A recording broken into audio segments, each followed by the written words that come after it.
gone at 8:45 on this Friday morning. It's time to turn our attention to rugby. Good morning to you, Alan Quinlan. Morning, lads. How are you?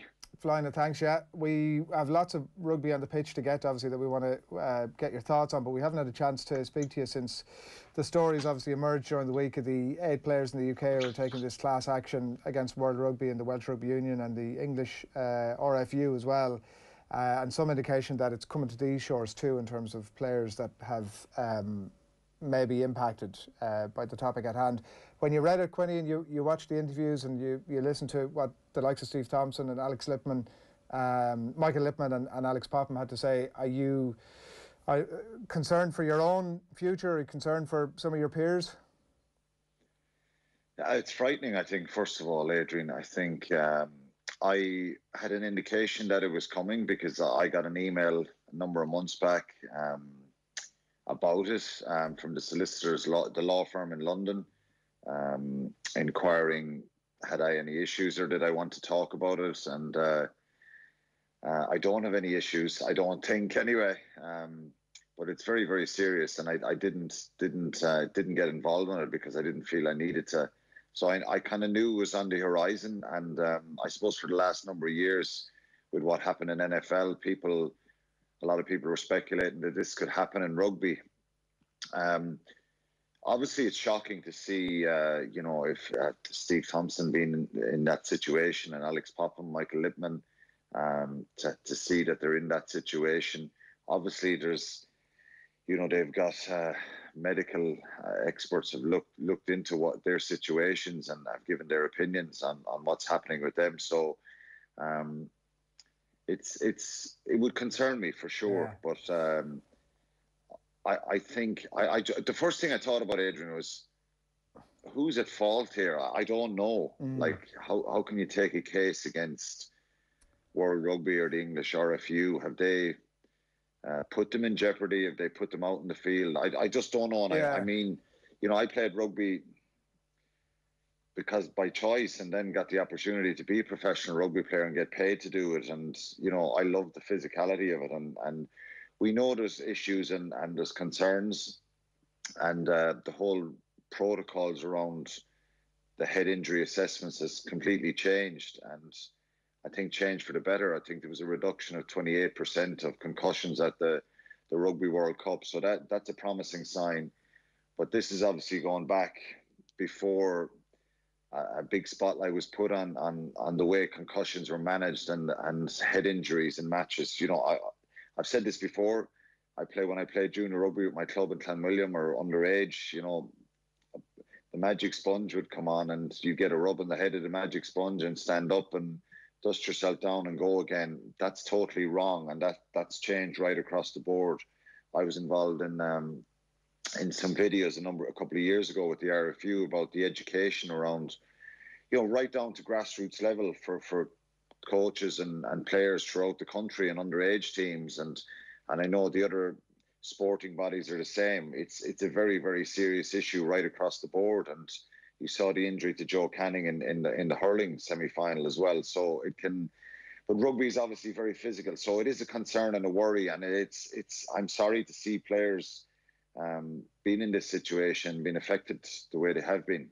Yeah, and I know you mentioned the Rugby World Cup as well, and you're correct to say that the instances were down. It's such a small sample size is the only difficulty. It's hard to know how too much. For sure, but Adrian, I think the important thing to say here is, and of course it's a concern, but why I get so frustrated then when people question some of the sendings off and the high tackles, and there has to be zero tolerance in that, and this is the whole reason. It's to protect players, and it's to protect the game as well. There's talks that, Rugby Players Association have come out this week saying they're going to review contact and training and all that stuff. And I know Paul Guster, the Harlequins coach, has come out and said, well, if we reduce it, we can't reduce it really anymore, because we have to manage that throughout the week. Gone are the days when you go out Monday, Tuesday, Wednesday, Thursday and kick the crap out of each other in training and expect to play a match at the weekend. Can I ask you about that, Quinny? Just because I heard Will Greenwood on the radio talking about it during the week, and he was saying that Leicester training in the late 90s and into the 2000s was more intense. Oh, we had it as well. Was it? Yeah. So go on, yeah. Yeah, we all had it. Everybody had it. When I went to Shannon training first, when I came in from Tipperary back in the mid-90s. It was Tuesday night, Thursday night. It was full on. It was rip into each other, wet, miserable night. The lights probably weren't great, and it was sometimes the ball was thrown in amongst two packs of forwards, and it was go hammer and tongs. And so look, that's changed, and for the better. And you know, the players. Can I ask you, Quinny, about that time? Because I think the interesting thing about talking to you is that your career overlaps with some of these people that we're talking about, and it's what we might reflect on has been an unfortunate time for the game in that it was the emergence of professional rugby, and then the game wasn't as equipped as it is now. Like, things have got better and they still need to get a bit better again, but that period of time we might reflect not that well on it, and I just wonder, in terms of the things that you've mentioned there in terms of training and the games, and without mentioning any names, which I know you won't, would you have suspected at the time that there were teammates of yours, whether it be in training or games, that were susceptible to concussions, and that it maybe might have been managed a bit better? I'll be honest, Adrian, not really. And I don't know any players who I think have got a lot of head knocks that I've played with. You know, again, it's something when I played and played underage, I think I only had one head knock where I was seeing stars, which was, I can kind of remember that pretty well. I played on, and I can't ever remember any of my teammates been in a bad situation from head knocks. And obviously the game has changed and players are more athletic now. And probably you're right to say, looking back in that time, maybe it was a case of the magic sponge, get up, toughen up, move along. And you never really heard of a player being stood down from a game because, you know, they had a head knock in training or something like that. But that's why I think it's changed for the better, that, you know, obviously the game is quite physical and players are more athletic and all that. And there's still issues that I think need to be changed around the physicality and the application and the approach of the way the game is played at the moment. There's so many, everyone has a defence coach now. It's all about how you stop the opposition, which encourages more contact. And we don't see enough freedom in the game at the moment as well. This kicking stuff is just so pedestrian and frustrating to watch.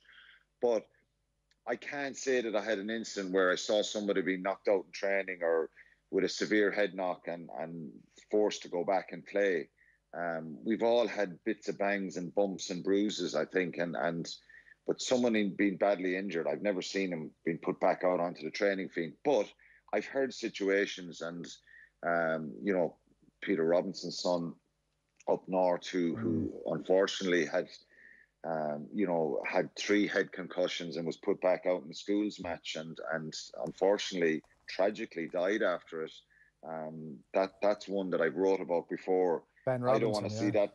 Ben Robinson, so yeah, his dad, I was in contact with his dad. It was Ben Robinson up north, where, you know, that's a pretty high profile one, and his mum and dad don't want to see that happen. And again, my son plays rugby. You know, I heard Bernard Jackman talking about it. His young fella plays. Our kids have played against each other. And, you know, I think the game has become safer. It's managed more. But that's why. Is there any party on that, Quinny? Is there any party concerned? We were talking to Brian about this in the show last night. Is there any party concerned now with your son going into the game at the age that he is? When you hear stuff like this, yes. But you know, I think I love to see him out there, and he loves the contact. He loves the physical side of rugby, and kids love that. They love being able to be in that kind of physical confrontation and playing in a game of rugby. I think it's you know, like, it's a game for all sizes, albeit, you know, the size in the professional game have increased. But yeah, I'd be lying if I said there wasn't some concern, but I'm not in a situation where I think, God, I'm worried about him, because I think it is being managed perfectly. And I don't think you're going to see a situation where coaches, and that's why the education is so important, Adrian. And that's why I wanted to get involved in these videos from the IRFU, because we need to educate amateur coaches right across the country at all levels, that if a kid gets a head knock, if there's a player, a star schools player, and he gets a bang in training during the week and he's the best player in the team, well, he doesn't play.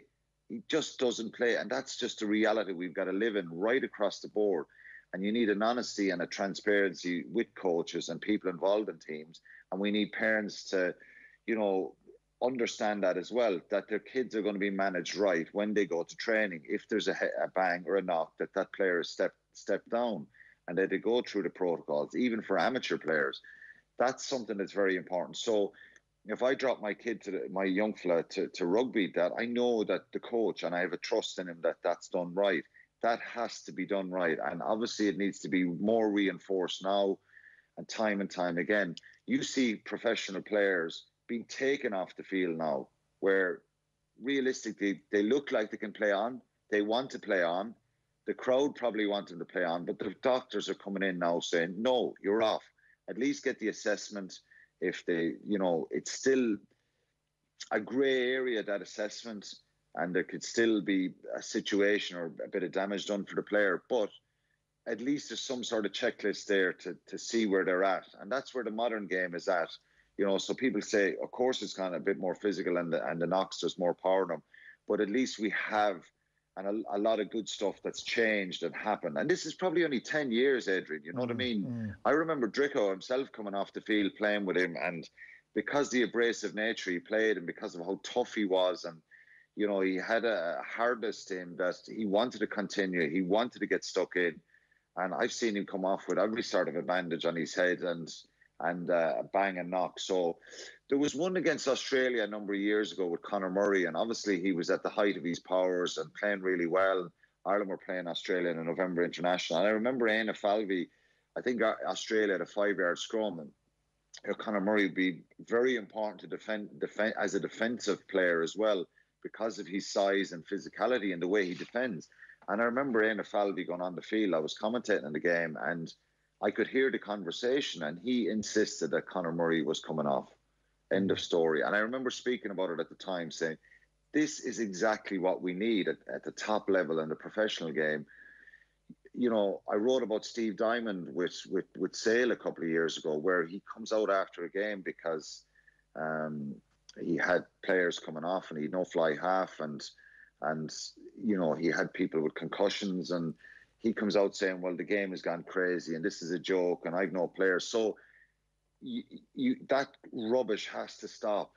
It has to be, no matter what, like James Ryan is a head knock at the moment and he may not play at the weekend because he's gone through the protocols, and, that's where we're at it. So the old situation of throwing the ball into two sets of players and not managing it and allowing it going on for half an hour back when I started playing, which we loved and we thought was great, and it made us hard and aggressive for the weekend, and it made us prepared because, we were going down to Greenfields to play young Munsters in a Munster Senior Cup game where you needed to be physically ready, and I was going in facing Peter Clohessy or Gerard Clohessy, Dickie Edwards, all these guys who, that's the way rugby was played.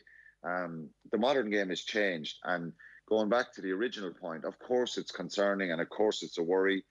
Who knows where this will go? But I just find it hard to say who's liable here. Why are World Rugby or the English Rugby Union liable for decisions we've made as professional players or as players to go and play the game?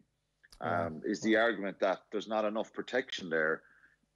There wasn't enough protection or focus or emphasis on protecting players back then? Well, maybe there's something there for sure. But look, one thing it's done, it's really brought and highlighted the fact that we can't go anywhere backwards on this head injury assessment or the zero tolerance on high tackles. We can't go into reverse and buy into this bloody rubbish that the game has gone soft. And you see this crap on social media all the time. Oh, the game has gone soft. A couple of weeks ago, the game is ruined. 2 players from each side sent off. Well, so be it. Maybe we'll see a better game with 13, 14 players in the field anyway. Yeah. But we must keep going forward now. And look, that situation will develop itself. But I don't have any concerns about my fella playing rugby. I just want to know that the people involved in charge, whatever team he plays on going forward, that they make the correct decisions and follow the correct protocols as coaches, and that players understand that as well. One word answers here, Quinny, because we've run out of time. That was really good stuff. So one word answers here.